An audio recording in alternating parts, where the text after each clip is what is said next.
Suster pasang oksigen ya.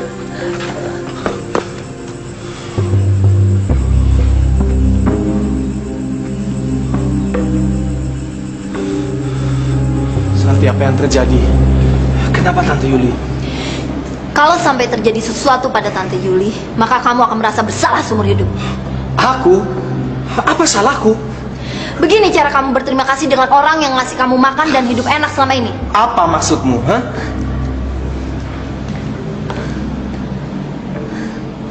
Tante Yuli merasa terpukul. Dia kecewa dan merasa dihianati. Dihianati? Aku tidak mengkhianati Tante Yuli. Aku tulus mencintai dia, seperti seorang anak mencintai ibunya. Tapi hubunganmu dengan Tante Yuli bukan hubungan ibu dan anak. Kamu tidak tahu apa-apa, kan? Kamu tinggal serumah dengan Tante Yuli seperti seorang suami istri. Dan semua orang tahu itu. Apa yang mereka semua tahu, ha? Mereka hanya lihat dari luarnya saja. Yang tahu apa yang terjadi hanya aku dan Tante Yuli. Seharusnya sejak dulu Tante Yuli tahu siapa kamu, Di. Dan aku menyesal telah memperkenalkan kamu dengan Tante Yuli. Kamu cemburu. Hei, kamu cemburu sama Tante Yuli, iya kan? Kamu membenciku karena aku tidak membalas cintamu. Karena aku memilih mendampingi Tante Yuli ketimbang dirimu. Itu masalahmu, ha? Aku kecewa, Di. Aku telah salah mengagumimu. Aku pikir kamu adalah seorang pria sejati. Tapi nyatanya, kamu gak lebih dari seorang penjajah cinta yang rela dipelihara oleh perempuan kaya. Sebaiknya kamu jaga apa yang kamu katakan. Ada yang bernama Aldi? Ya, saya.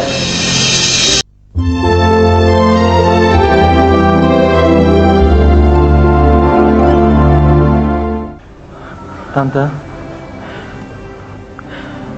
berjanjilah pada Tante Aldi. aku akan berjanji apapun juga. Tapi yang penting sekarang Tante harus sembuh dulu, ya. Sejak kembali ke Jakarta,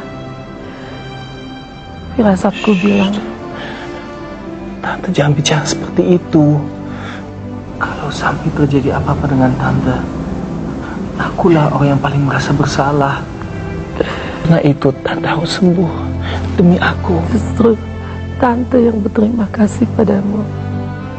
Karena kau telah mengorbankan sebagian kehidupanmu untuk Tante, menemani saat-saat tersulit dalam kehidupan seorang wanita.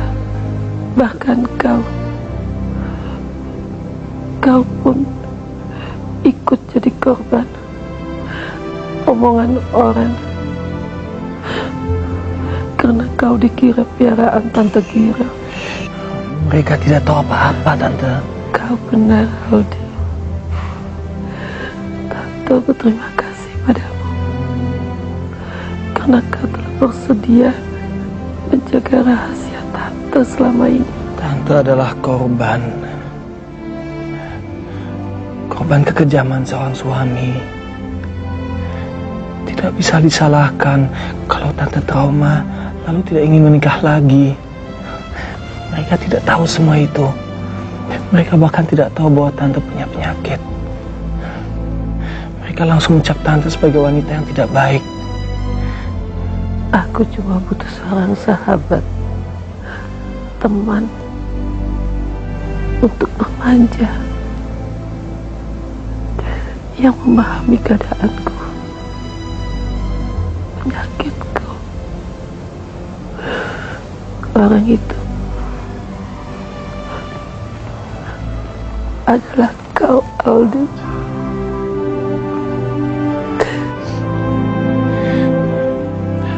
Itu juga sangat berarti buat aku. Aku sudah berhutang budi begitu banyak sama Tante. Sekaranglah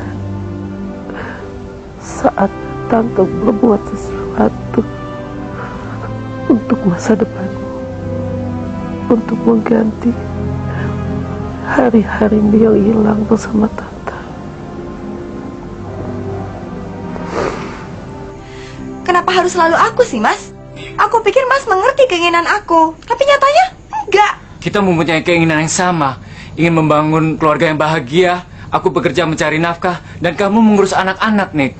Mas, perempuan harus punya sesuatu yang membuat hidupnya itu punya arti. Mas, perempuan itu perlu merasa dibutuhkan. Oke, aku setuju. Aku membutuhkanmu, Nick. Kelak kalau kita punya anak nanti, mereka akan membutuhkanmu di rumah. Oh, Mas ini benar-benar nggak ngerti aku. Memang, akhir-akhir ini kamu berubah, Nick. Dalam hidup ini, Mas, tidak ada yang tidak berubah. Masalahnya adalah apakah Mas bisa menerima dan melihat perubahan itu. Itu aja. Jadi benar kan? Pikiranmu berubah? Sejak dulu aku ingin sekali melayani banyak orang, Mas. Sayang, keadaan tidak memungkinkan aku menjadi seorang dokter seperti cita-citaku sejak kecil. Cita-cita yang tumbuh ketika kakakku, adikku satu-satu meninggal karena mereka terlambat mendapat pertolongan dari medis. Aku tahu itu, Nick. Sekarang keinginanmu sudah tercapai. Biarpun nggak semuanya. Iya kan? Dengan kamu menjadi juru rawat, kamu bisa menolong orang. Terus kenapa semua direnggut dari aku? Kenapa semua urusan kamu jadi penting dan urusan aku tidak penting? Kenapa baru sekarang kamu katakan ini? Kenapa kamu dulu diam saja waktu aku keberatan kamu bekerja di rumah sakit? Kenapa, Nick? Kenapa kamu menurut waktu aku sarankan kerja di tempat dokter Eko? Kenapa sekarang kamu berteriak soal ambisimu, Nick? Karena baru sekarang aku menyadari bahwa Mas ingin menjadikan aku seperti keinginan Mas. Mas tidak menghargai aku sebagai pribadi yang punya keinginan dan harapan tertentu. Oke, barangkali memang kamu yang benar. Selama ini aku menilai kamu salah. Selamat malam.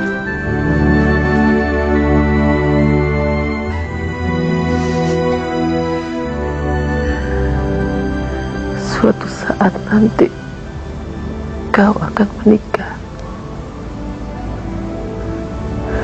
dan mempunyai keluarga.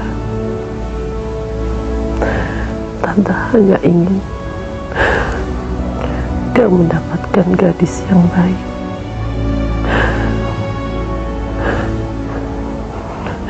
Jangan seperti artis film itu. Siapa namanya? Intan Juwita. Percayalah padaku. Aku cukup pandai untuk menilai orang. Dia mungkin saja kekasih yang menggairahkan, tapi dia bukan calon istri yang baik. Saya sudah tahu itu. Hanya wanita sederhana, sabar, dan setia yang pantas untukmu. Dan berjanjilah, kalau kau menemukan gadis yang akan menjadi istrimu itu, kau harus setia dan sayang sama istrimu sampai mati. Pasti. Dekat, peluk Tante Ardi.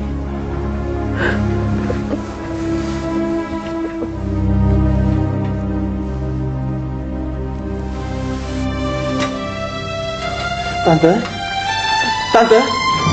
Dok! Suster!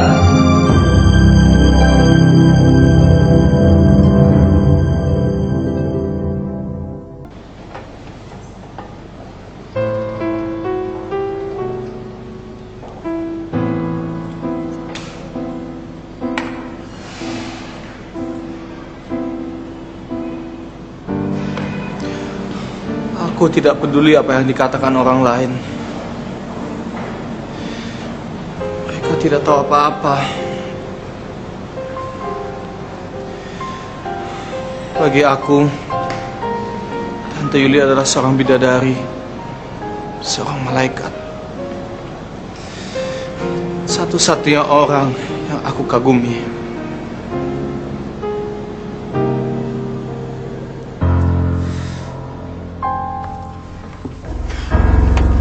Aku sudah pesankan tiket ke Surabaya untukmu minggu depan. Dan aku juga akan mengatur akomodasimu di sana. Bang, Maaf, saya belum bisa memberi keputusan. ada masalah? Kau keberatan? Justru itu saya berterima kasih karena proyek sebesar itu dipercayakan kepada saya. Tapi masalahnya Calon istrimu nggak setuju? Aku mengerti.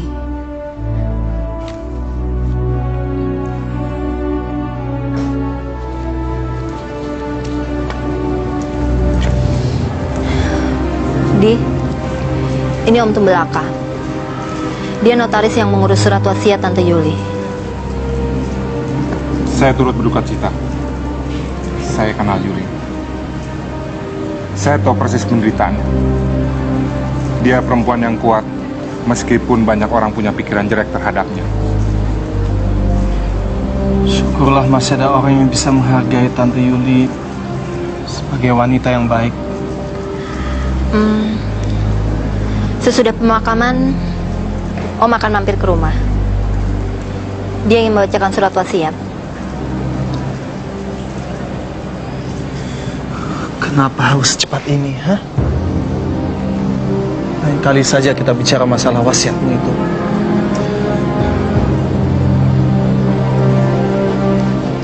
Aku bisa memahami posisimu yang terjepit. Satu pihak, kau sadar bahwa ini adalah kesempatan yang baik untuk karirmu. Tapi di pihak lain, kau juga pasti harus memikirkan keinginan calon istrimu. dia bukannya nggak setuju karena saya berangkat ke Surabaya. Dia hanya menolak kalau hari pernikahannya dipercepat. Kau ingin mempercepat hari pernikahanmu? Iya.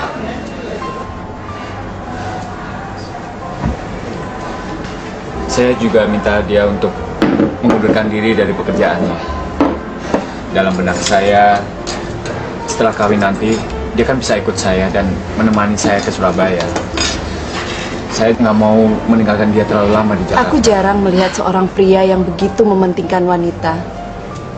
Almarhum suamiku pun dulu jarang sekali meminta pendapat atau persetujuanku kalau itu menyangkut soal kerja.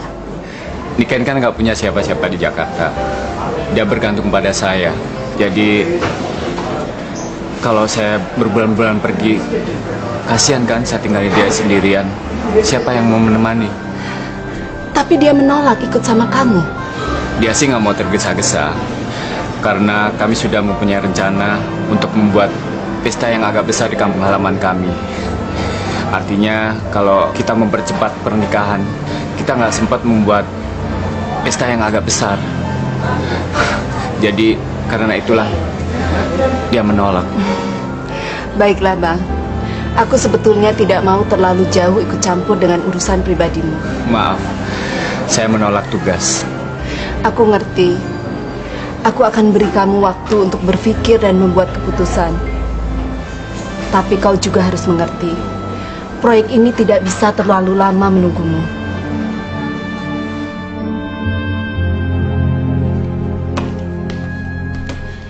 Di, notaris Tumbelaka menunggu kita di bawah. Kan aku sudah bilang, aku nggak mau diganggu hari ini. Alah, udahlah, nggak usah pura-pura. Pura-pura apa maksudmu? Pura-pura sedih, pura-pura kehilangan. Aku tahu padahal kamu senang kan? Sekarang kamu bebas berpacaran dengan perempuan manapun setelah tante gak ada. Kamu sebaiknya jaga mulutmu. Dan sekarang kamu gak usah pura-pura gak peduli soal surat wasiat. Padahal selama ini kamu hanya mengincar uang tante Yuli, ya kan? Santi! Kalau hari ini bukan hari untuk bergabung, sudah ku tampar mulutmu yang lancang itu. Kenapa? Barangkali kamu sudah merasa bahwa kamu gak akan dapat apa-apa. Tante Yuli kecewa karena kamu diam-diam berhubungan dengan Intan Juwita. Bahkan mungkin nama kamu sudah dicoret dari surat ahli warisnya. Itu yang bikin kamu malas mendengar bacaan surat wasiat itu kan? Mau kemana kamu? Kemana saja, yang penting jauh dari kamu. Kenapa nggak kamu angkut semua barang-barang kamu sekalian? Semuanya akan menjadi milikku, Di.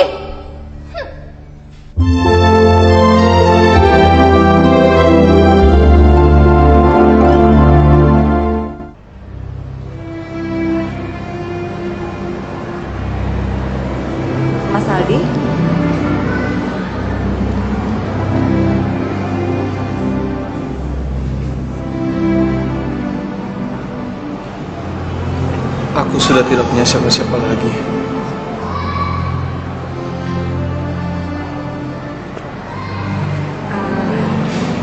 Kalau ada yang mau dibicarakan, saya siap mendengarkan.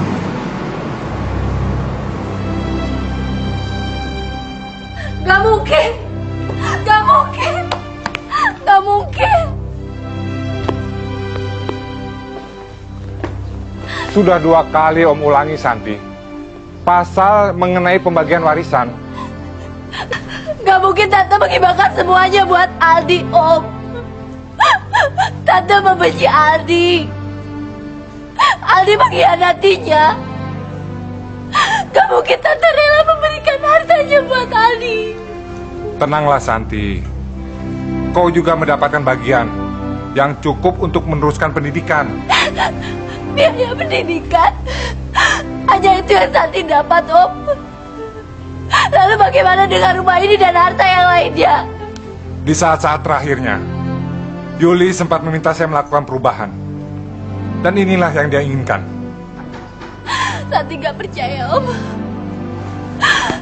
Seharusnya Tante mencoret nama Aldi dari surat wasiat itu. Tapi nyatanya Aldi dapat semuanya. Semuanya. Harta bukan segalanya, Santi. Tugas Om sudah selesai. Om pulang dulu ya. Pergi.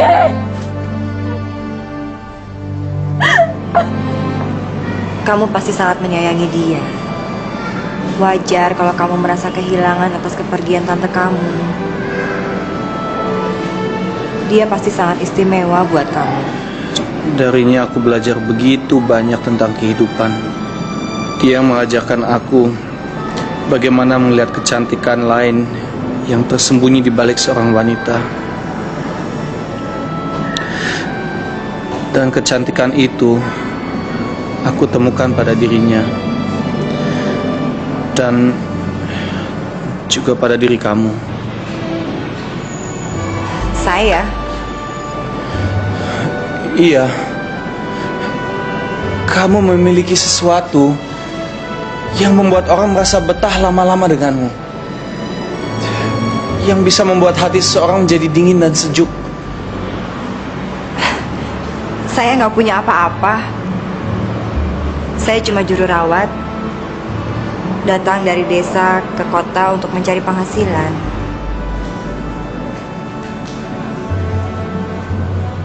Hanya wanita sederhana yang sabar dan setia yang pantas untukmu. Berjanjilah kau akan mengingat pesanku, Di. Aku ingin kau bahagia. Iya. Kenapa, Mas? Tidak. Nggak apa-apa. Minum dulu biar tenang. Terima kasih.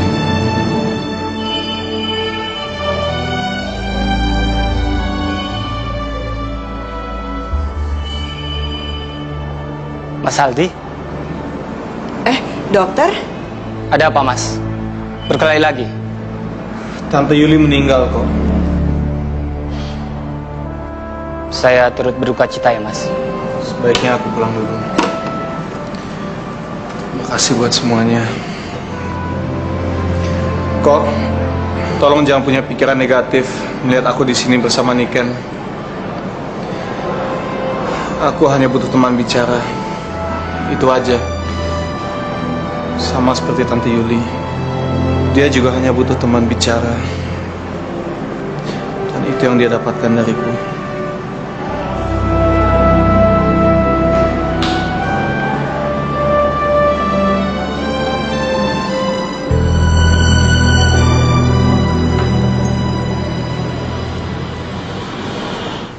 Yat. Sini. Ada apa, Mbak? Kamu jangan ngaco dong, ini bukan buat saya. Enggak kok, benar kok, Mbak. Ini peran buat Mbak. Coba dong kamu baca. Masa saya mati di adegan ini? Oh, ini emang ada perubahan, Mbak. Perubahan bagaimana maksud kamu? Iya, di sini Mbak diceritakan meninggal. Mana mungkin? Di sini saya kan peran utamanya. Mana bisa saya dibuat mati? Emang, tapi nantinya akan dimunculkan tokoh baru untuk menggantikan Mbak. Ngawur kamu. Kamu jangan macem-macem ya sama saya. Masa Mbak belum tahu sih? Ini kan udah dirubah 2 hari yang lalu sama Pak Nick. Saya nggak mau tahu. Pokoknya saya tidak mau syuting sampai saya mendapatkan peran saya kembali. Ngerti? Ya, kalau Mbak nggak percaya, tanya aja sama Pak Romi. Kenapa dia berterima kasih pada kamu, Nick? Saya juga nggak tahu, Dok. Kelihatannya dia kemari bukan mencari saya. Mungkin kebetulan cuma lewat saja. Bukannya khusus mencari kamu. Saya kira tidak, Dok. Mungkin dia tidak tahu harus kemana dan kelihatannya Mas Aldi sangat terpukul dengan kematian tantenya.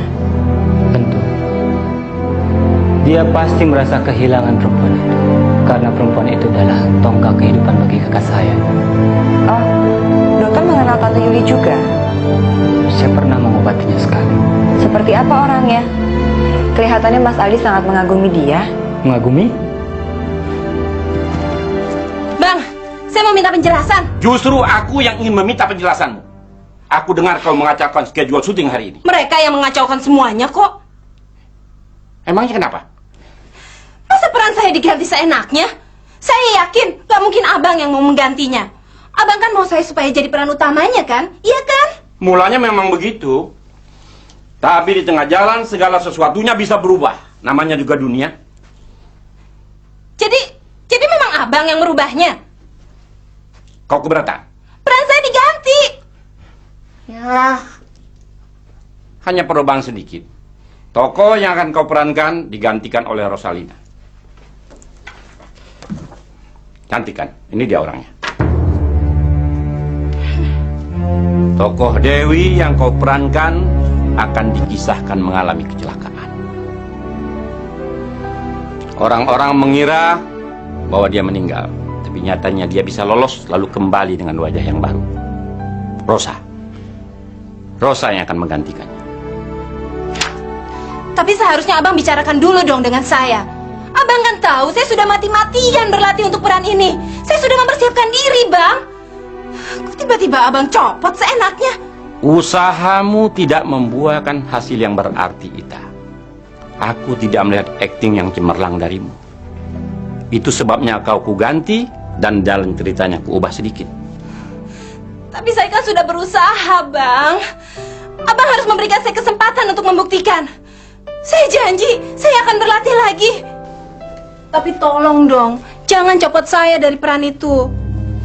Ita, ambisimu boleh juga. Sayang, kau memang dikurniai paras yang cantik.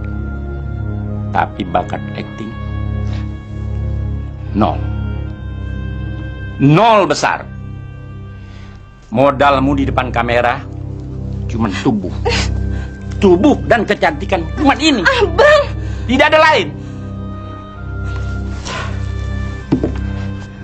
Bang, kalau karir sebagai artis yang kau kejar, lupakan saja. Tapi kalau kau ingin mendapatkan uang yang banyak dengan modal kecantikan, itu lebih realistis. Aku bisa membantu. maksud abang apa? Abang kan tahu, dari dulu keinginan saya itu cuma satu. Saya ingin jadi seperti Christine Hakim, seperti Yeni Rahman. Saya ingin dikenal dan diakui sebagai artis, Bang. Uang nggak jadi masalah kok buat saya.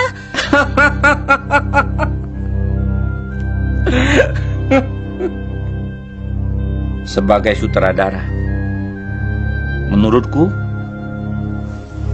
lupakan saja keinginan.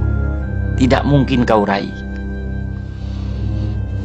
Tapi sebagai suami, aku bisa memberi kau jalan untuk mendapatkan uang yang banyak. Gagal menjadi artis bukan berarti gagal dalam mengumpulkan uang yang banyak. Bang,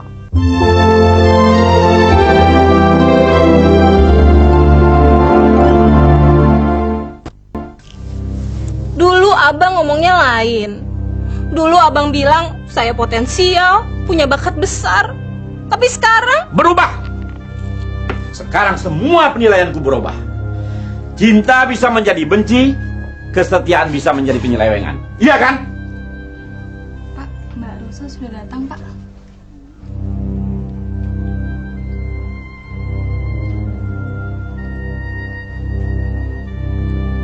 Sorry, beribu maaf.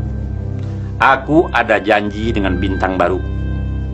Silahkan menunggu di luar. Silakan. Silakan.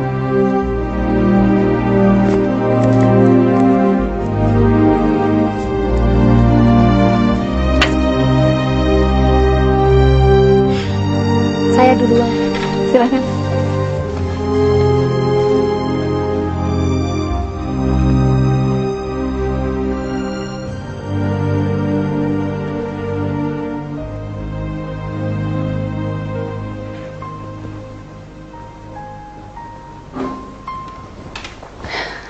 Belum pulang? Iya, belum pulang juga.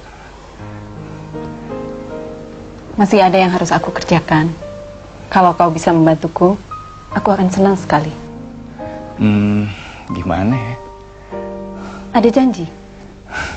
Jam 9. Masih lama. Saya masih ada waktu kok. Zaman sekarang ini jarang ada lelaki yang mau antar jemput kekasihnya setiap hari. Seperti supir pribadi saja. Maaf bang, bukan maksud saya bilang kamu supir, dan bukan maksud saya mau menghina kamu. Justru sebaliknya, saya kagum sama kamu. Saya biasa aja. Di mataku, kamu adalah lelaki yang istimewa. Semoga saja calon istrimu menyadari hal itu. Saya orang yang sederhana. Juga dengan pemikiran yang sederhana. Justru kesederhanaanmu itulah yang membuatmu istimewa. Setidaknya untukku.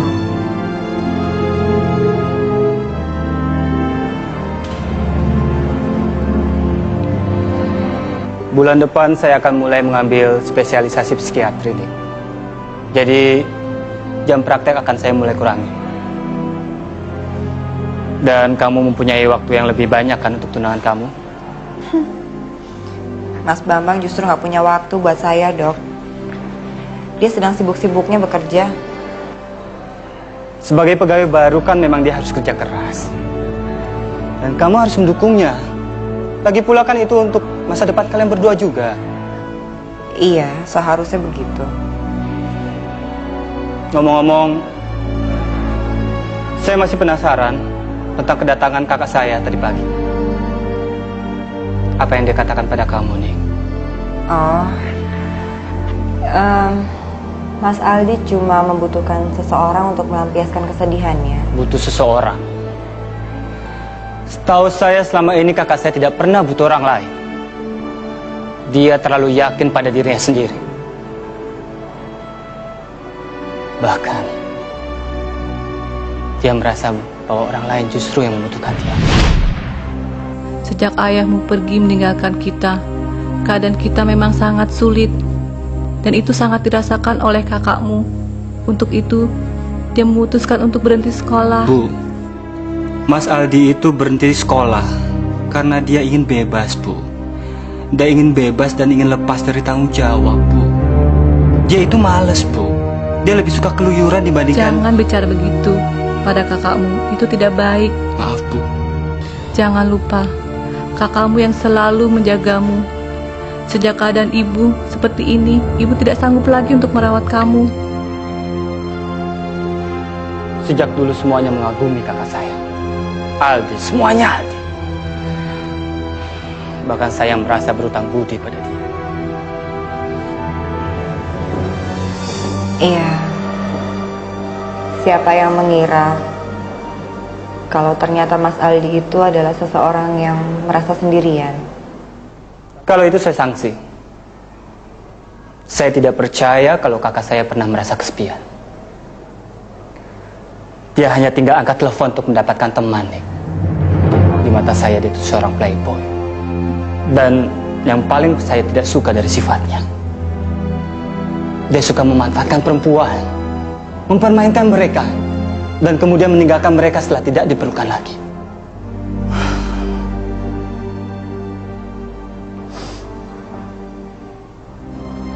Bagi saya, wanita adalah makhluk yang paling mulia. Dan perbedaan itulah yang tidak bisa membuat kami dekat.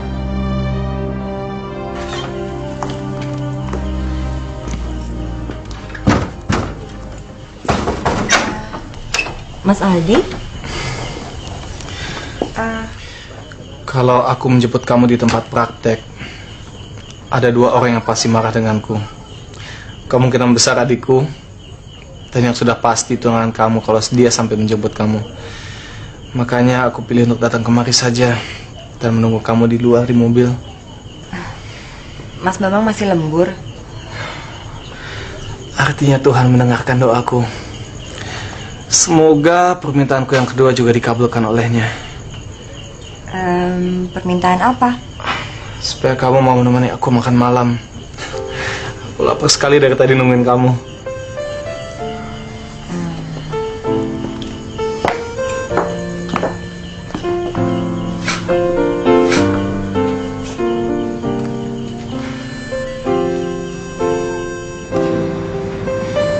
Makasih Mbak. Iya.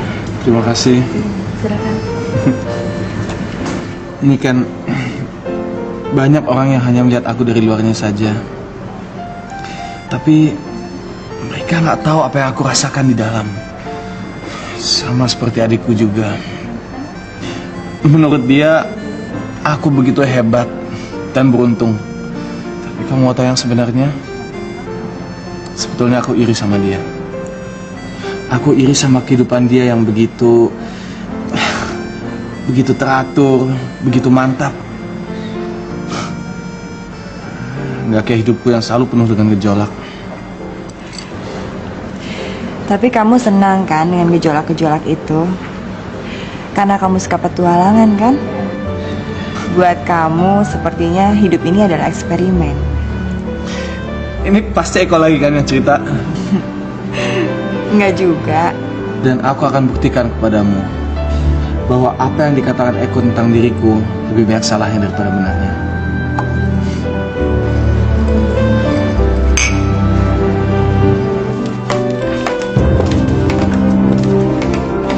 Santi, kamu mau kemana? Kemana aku pergi? Bukan urusan kamu. Maksudmu apa, San? Aku udah gak berhak lagi tinggal di rumah ini. Sekarang rumah ini sudah menjadi milikmu, seperti yang tertulis dalam surat wasiat Tante Yuli. Tapi itu tidak berarti kamu tidak boleh nginep di sini lagi. Aku tidak mengusirmu. Kamu tetap boleh tinggal di sini persis seperti dulu. Aku udah gak sudi ngeliat muka kamu lagi penipu. Sekarang kamu boleh tertawa, Aldi. Karena kamu sudah mendapatkan semua yang kamu mau. Tapi ingat, suatu saat nanti Tuhan akan membalas semua perbuatan kamu. Santi!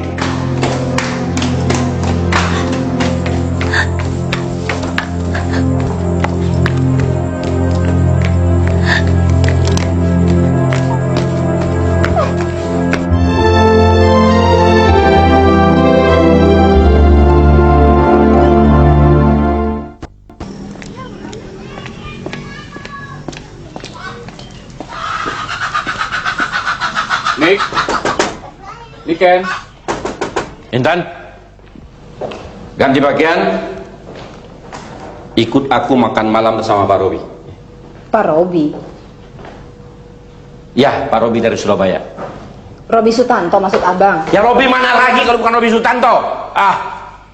Hei, untung kan orang seperti dia mau makan malam dengan kita. Dan lagi dia akan memodali aku untuk film yang akan datang. Apa nggak hebat? Ya udah, kalau memang urusan bisnis abang aja yang pergi sendiri.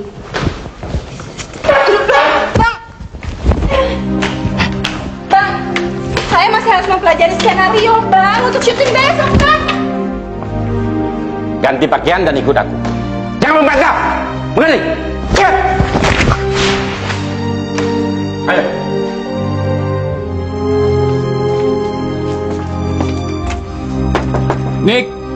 Buka dong, Nick.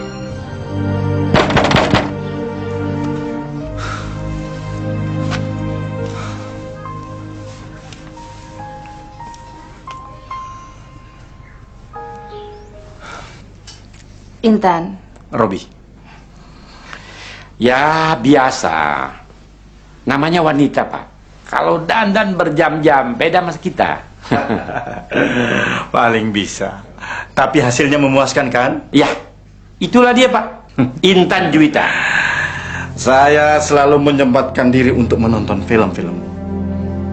Pada saat saya melihat ke layar, saya selalu membayangkan apa gambarnya secantik dengan orangnya. Ternyata dugaan saya tidak salah. Beautiful.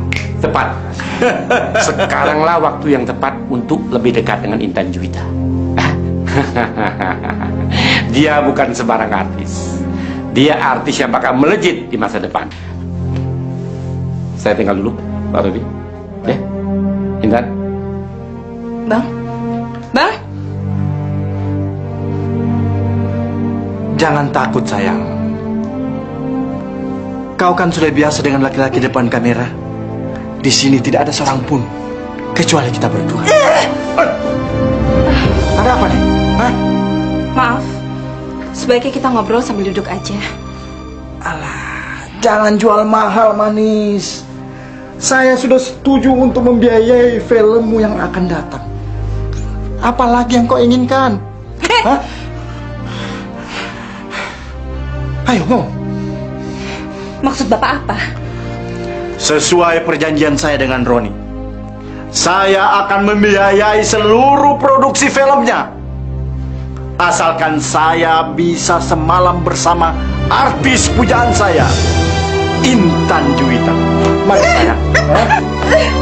Intan pelabuhan hatiku. Emangnya Tanjung Priok. Mau kemana sayang? Pak!